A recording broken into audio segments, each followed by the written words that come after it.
ஆண்டவர் இரட்சகருமாக இயேசுவின் இனிதான நாமத்தினால் உங்களை வாழ்த்துகிறேன். இந்த நாள் நம்முடைய ஆவிக்குரிய சிந்தனைக்காக ரோமருக்கு எழுதின நிருபம் 12ஆம் அதிகாரம் 17ஆம் வசனத்தை நான் வாசிக்கிறேன். ஒருவனுக்கும் தீமைக்கு தீமை செய்யாதிருங்கள், எல்லா மனுஷருக்கு முன்பாகவும் யோக்கியமானதை செய்ய நாடுங்கள். தீமைக்கு தீமை செய்யக்கூடாது என்று ஆண்டவர் சொல்லுகிறார். யோசித்து பாருங்கள், இன்னைக்கு அப்படியா? பள்ளிக்கு பழி வாங்குவதற்காக தான் மனிதனுடைய இருதயம் துடித்துக் கொண்டிருக்கிறது. எங்கு பார்த்தாலும் அதை பார்க்க முடிகிறது. ஆனால் வேதம் தெளிவாக சொல்கிறது, தீமை செய்தவர்களுக்கு நன்மைதான் செய்ய வேண்டும், தீமை செய்யக்கூடாது. ஏன் அது முடியுமா? கர்த்தர் பலப்படுத்தும் பொழுது கிருபை கிடைக்கும், நிச்சயமாகவே முடியும். பழைய ஏற்பாட்டு காலத்திலே பார்க்கும் பொழுது ஆதியாகமம் 45ஆம் அதிகாரத்திலே யோசேப்பை குறித்து எழுதப்பட்ட காரியங்களை நீங்கள் அறிந்திருப்பீர்கள். சொந்த சகோதரர்கள் அவனை விற்று போடுகிறார்கள். எகிப்தின் அடிமையாக விற்கப்பட்டு அங்கு கஷ்டப்பட்டு பின்பு நல்ல ஒரு நிலைமைக்கு வந்து விடுகிறான். தேசங்கள் எங்கும் பஞ்சம். அப்பொழுது யோசேப்புடைய சகோதரர்கள் இருந்த தேசத்திலும் பஞ்சம்.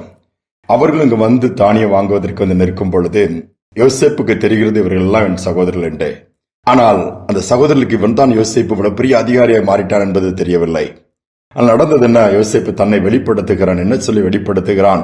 நீங்கள் எகிப்துக்கு போகிறவர்களிடம் விற்று போட்ட உங்கள் சகோதரனாகிய யோசேப்பு நான். அப்போ யோசேப்பு தன்னை அங்கு அறிமுகப்படுத்தின அவர்களுக்கு எல்லாருக்கும் ஷாக் ஆயிருது. ஐயோ, நம்ம விற்று போட்டு அவன் வாழ்க்கை முடிஞ்சிருச்சுன்னு நினைச்சான். அவன இவ்வளவு பெரிய போஸ்ட்ல அவன் கண்ட சொப்பன மாதிரி நடந்துருச்ச, நம்மள காலி பண்ணிடுவான்னு நினைச்சான். ஆனா யோசேப்பு அதை செய்யல. 50ஆம் அதிகாரத்தை வாசிக்கும் பொழுதும் யோசேப்புடைய தகப்பனார், அதாவது யாக்கோபும் மரணம் அடைந்த பின்பும் நம்மளை பழி வாங்குவானோ தம்பின்னு சொல்லும்போது கூட யோசேப்பு சொன்னா, நீங்கள் என்னை விட்டு போட்டீங்க, எனக்கு தீமை செய்ய நினைச்சு கர்த்தர் என்னை இப்பொழுது நடந்து வருகிறபடியே உயர்த்தி நன்மையா வச்சிருக்கிறாரு. நான் அப்படி செய்ய மாட்டேன்னு சொல்லி அவர்களுக்கு நன்மை செய்கிறார். முடியும்.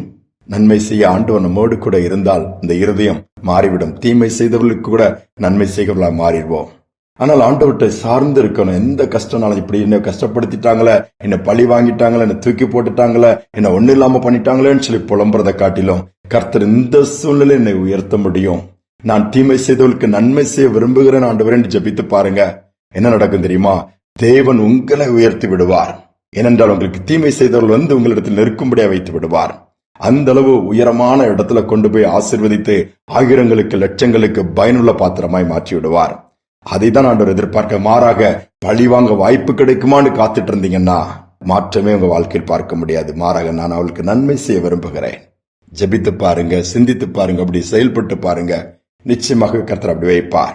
ஒரு கதையை நான் வாசிச்சு எனக்கு இந்த நாள்ல ஞாபகம் வருது. ஒரு காட்டு வழியா ஒரு மனுஷன் போயிட்டு இருக்கிறான். போன உடனே அவனுக்கு கொஞ்சம் வழி தப்பி போயிட்டான் உள்ள தள்ளி. அது மிருகங்கள் நிறைந்த, காட்டு மிருகங்கள், கொடிய மிருகங்கள் நிறைந்த பகுதி. உடனே போயிட்டு இருக்கும்போது ஒரு சிங்கம் அவனுக்கு எதிராக வந்துருச்சுது. வேகமா ஒரு பெரிய மரத்து மேல போய் ஏறி உட்காந்துட்டான். உட்கார்ந்த உடனே தப்பிடலான்னு நினைச்சு உட்கார்ந்துருக்கான். அவன் பக்கத்துல ஒரு குரங்கு உட்கார்ந்துட்டு இருக்குது. அந்த குரங்கு தன்னுடைய கையோட ஒரு குரங்கு குட்டியை அணைச்சு வச்சுட்டு இருக்குது. அப்ப அந்த சிங்கம் குரங்கு கிட்ட பேசிச்சான், அவனை தள்ளி போட்டுரு, இவன் மனுஷன், இவனை காட்டுக்குள்ளே வச்சுக்க கூடாது, நமக்கு ஆபத்தானவன் சொல்லும்போது அந்த குரங்கு அவனை தள்ளி போடவே இல்லையா, அமைதிக்கிட்டே இருந்துச்சான். சிங்கம் சொல்ல அது கேட்கவே இல்லை. இவன் காலையில இருந்து நேரம் ஆகிட்டே இருக்குது. சாயங்காலம் கூட மத்தியானம் தாண்டிடுச்சு. இவன் சாப்பிடல. சிங்கம் அதை மரத்து கீழே படுத்துருச்சு. எப்படி நீ கீழே தானே இறங்குவா, நான் அப்ப உன்னை பாத்துக்கிறேன்ட்டு கீழே போனா சிங்கம் சாப்பிட்டுரும். பட்னியா வேற இருக்கொண்டு சோர்ந்து போயிருக்கும்போது இந்த குரங்கு என்ன பண்ணிச்சுதான், நேரம் தான் குட்டி அந்த மனுஷன் வச்சுக்கோ, நான் பக்கத்து பகுதியில் போய் உனக்கு ஃப்ரூட்ஸ் எடுத்துட்டு வரேன் சாப்பிடறதுக்குண்டு போயிடுச்சு. குரங்கு போன உடனே இந்த சிங்கம் அந்த மனுஷன்ட்ட பேசிச்சான், குரங்கு போயிடுச்சுப்பா, உனக்கு ஃப்ரூட்ஸ் எடுக்க வைக்கல, நீ அந்த குட்டியை கீழே போட்டுரு, எனக்கு பசியா இருக்கு, நான் அதை சாப்பிட்டுட்டு நான் போயிடுவேன், நீ இறங்கி ஊருக்குள்ள போயிரு அப்படின்னுச்சுதான். மனுஷனுக்கு அந்த யோசனை காட்ட உடனே குரங்கு குட்டியை கீழே தூக்கி போட்டான். அந்த சிங்கம் அதை அடிச்சு சாப்பிட்டுட்டு திருப்பியும் அந்த மரத்தண்டை படுத்துருச்சு. நான் போக மாட்டேன், நீ சாப்பிட்டுட்டு தான் போவேன்னுச்சு. நீ என்ன பண்ணே புரியல. கொஞ்ச நேரத்துல பழம் பறிச்சுட்டு வந்து இவனுக்கு கொடுக்குற கஜத குரங்கு வருது, கையில ஃப்ரூட்ஸோட வருது. வந்த உடனே கிட்ட வந்து பாக்குது, இவன் கையில அந்த குரங்கு குட்டி தான், குட்டி இல்ல. ஷாக் ஆயிடுச்சு. ஆனாலும் பழத்தை கொடுக்குது. கொடுத்துட்டு அவன் அதை வாங்குறான். சிங்கம் பேசுது, குரங்கே குரங்கே, நான் அவனுக்கு படிச்சு படிச்சு சொன்னேன், அந்த மனுஷனை மேல வைக்காத சேர்க்காத, அவனை தள்ளி விட்டுரு. இப்ப பாரு, நீ போன உடனே அதை குட்டியை தூக்கி கீழே போட்டான், நான் அதை சாப்பிட்டுட்டேன், இப்பமாவது அவனை தள்ளி விட்டுரு, என்னமா நீ வெயிட் பண்ற அப்படின்னு சொல்லிட்டு அந்த குரங்கை பார்த்து சிங்கம் கேட்டுச்சு. அந்த குரங்கு என்ன சொல்லிச்சான் தெரியுமா? சிங்கத்தை பார்த்து, மனுஷன்தான் சொல்லிட்டு துக்கமாவது போயிட்டான். தள்ளி போடவில்லை. நினைச்சா தள்ளி விட்டுருக்கலாம் கீழே. தீமைக்கு தீமை செஞ்சிருக்கலாம். எனக்கு தீமை செஞ்சுட்டான், குட்டியை காலி பண்ணிட்டான், நான் அவனை காலி பண்ணிடணும். குரங்கு விடுது ஒரு கதையாக இருக்கலாம். ஆனாலும் இதுல அறிந்து கொள்ள வேண்டிய உண்மை இருக்குல்ல. மனுஷனுடைய சுபாவம் அப்படிதான் இருக்கும். ஆனா ஆண்டவர் நம்முடைய வாழ்க்கைக்குள்ள வரும்பொழுது மாற்றங்களை பார்க்க முடியும். பழி வாங்குகிற எண்ணம் இருக்காது. மாறாக அப்படிப்பட்டவருக்கு பணிவிடை செய்யக்கூடிய எண்ணம் வந்துடும். தீமை செய்யக்கூடிய எண்ணம் இருக்காது, நன்மை செய்யக்கூடிய எண்ணம் வந்துடும். இதை தான் ஆண்டவர் இன்னைக்கு எதிர்பார்க்கிறாரு. இந்த நாள்ல நம்ம கொஞ்சம் ஆரம்பிச்சு பார்ப்போம். மற்றவங்க நம்ம உலகம் நம்மளை பார்த்து பைத்தியம்னு சொல்லும். வாய்ப்பு கிடைச்சு கூட விட்டுட்டான் பாரு. நோ, ஆண்டவர் அதை பார்க்கிறாரு.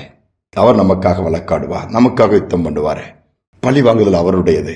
இதனால ஒருவேளை நீங்கள் பழி வாங்கப்பட்டிருக்கலாம், தீமையை அனுபவிக்கிறவா இருக்கலாம், நன்மையெல்லாம் தொலைச்சிருக்கலாம், விரோதமா நிறைய பேர் எழுமிட்டாங்கன்னு சொல்லலாம். ஜெபிங்க, அவங்க முன்னாடி ஆண்டவர் உங்களை உயர்த்துவாரு. நீங்கள் நன்மை செய்கிறவர்களாய் மாறிடுவீங்க. கர்த்தர் நிச்சயமாகவே யோசேப்புக்கு செய்தது போல நமக்கு செய்வார். ஜெபிப்போமா? அன்பின் தகப்பனே, இந்த நாள்ல நாங்கள் இப்படி சமூகத்துல தாழ்த்தி வரோம். கொடிய காலத்துல நாங்க வந்துட்டோம்ப்பா. எல்லாம் சுயநலமாய், தன்னுடைய காரியங்களாய், தனக்கென்று சொல்லி ஓடுகிற மனுக்களும் இன்னைக்கு அதிகமாப்பா. இப்படிப்பட்ட மனிதன் மத்தியில ஒரு வித்தியாசத்தை ஏற்படுத்த நாங்கள் விரும்புகிறோம். எங்கள் சுபாவங்கள் ஒரு மாற்றத்தை கொடுங்கப்பா. மன்னிக்கிற ஒரு சுபாவம், விட்டு கொடுக்கிற ஒரு சுபாவம், விரோதமா யாரும் பேசினாலும் திருப்பி பழிக்கு பழிய பதிலுக்கு பதில் நாங்கள் பேசுகிறவர்களா அல்ல. துரோகம் எங்களுக்கு செய்தாலும் தீமை செய்தாலும் நாங்க அவர்களுக்கு தீமை செய்கிறவர்களா இல்லாமல் நன்மை செய்கிற அளவுக்கு எங்களை நீர் நடத்துவீராக, மாற்றுவீராக, உயர்த்துவீராக. இதை கேட்டுக்கொண்டிருக்கிற ஒவ்வொரு பிள்ளைகளுக்கும் அந்த கிருபை கொடுங்கப்பா.